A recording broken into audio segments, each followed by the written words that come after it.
Hello বন্ধুরা, good morning. কি করছো তোমরা সবাই? দেখো, রোজকারের মতো তোমাদের সাথে শেয়ার করতে চলে এলাম। আমাদের গাছে আজকে অনেক প্রচুর ফুল ফুটেছিল।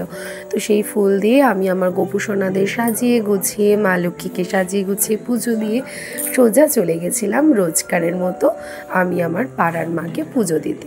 তো গাছের ফুল দিয়ে মাকে পুজো দিলাম, আরতি করলাম। দেখো বন্ধুরা, মাকে সাজিয়ে গুছিয়ে পুজো দিয়েছি।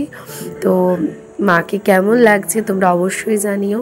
তো নিজের গাছের ফুল দিয়ে মাকে পুজো দিয়েছি, এর আনন্দটাই আলাদা। তো আগের দিন আমাদের এখানে হয়েছিল অঙ্কন প্রতিযোগিতা, সেটাই তোমাদের সাথে শেয়ার করলাম। তারপরে কোনো রকম কোনো ক্লিপ শেয়ার করা হলো না, সোজা বেরিয়ে পড়েছিলাম রেডি সেডি হয়ে ঠাকুর দেখতে। তো এই যে আমরা চলে এসেছি আমাদের নৈহাটিতে, তো কালী পুজো বিখ্যাত। তো ফার্স্টেই আমরা চলে এসেছিলাম রেলের মাঠে।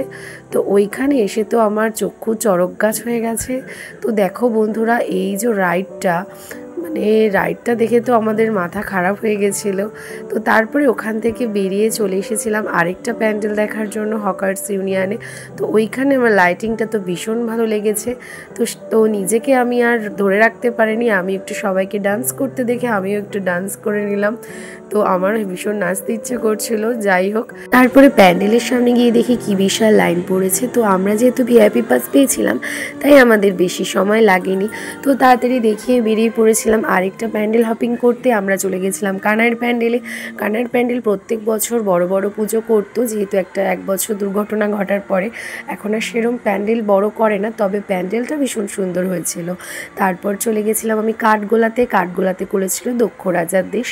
এই প্যান্ডেলটা আমার ভীষণ পছন্দ হয়েছিল, সবথেকে বেস্ট লেগেছে আমার এই প্যান্ডেলটা। তোমাদের কার কিরম লাগিয়েছি অবশ্যই আমাকে জানিও। তো তারপর এখান থেকে বেরিয়ে পড়েছিলাম আরেকটা প্যান্ডেল হপিং করার জন্য। তো রাস্তায় যেতে যেতে দেখা হয়েছিল এই ছোট্ট গোপুসোনার সাথে। তো রাস্তায় দেখো আরও দুটো প্যান্ডেল আমরা দেখেছিলাম, তবে এই জায়গাটার নাম আমি বলতে পারছি না। তবে আমরা অভিযাত্রী ক্লাবে যেতে গেছিলাম, যাওয়ার পথেই দুটো প্যান্ডেল পড়েছিল। তো ভালো লেগেছিল, খুব সুন্দর হয়েছিল ডেকোরেশনটা। তো এই প্যান্ডেল দুটো আমরা হপিং করে নিয়েছি। তারপরে অভিযাত্রী ক্লাবে গিয়ে দেখি কি বিশাল লাইন পড়েছে। তো ওখানে আর সে ঠাকুর দেখা আমাদের হয়নি। তারপরে ওখান থেকে চলে এসেছিলাম নিউ স্টারে। তো নিউ স্টারে তো এইবারে করেছিল পায়ে হেঁটে থাইল্যান্ড। তো ভীষণ সুন্দর করেছিল দেখো বন্ধুরা। আর মায়ের গায়ে গয়না ছিল কিন্তু 60 কেজি সোনার গয়না। তো মায়ের এই অপরূপ দৃশ্য দেখে আমার তো ভীষণ ভালো লেগেছিল।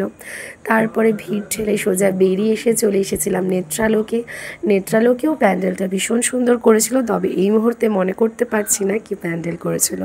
তো চলো বন্ধুরা, আজকের এই ভিডিওটা এইটুখানি। টাটা, বাই অ্যান্ড গুড নাইট। দেখা হচ্ছে নেক্সট ভিডিওতে।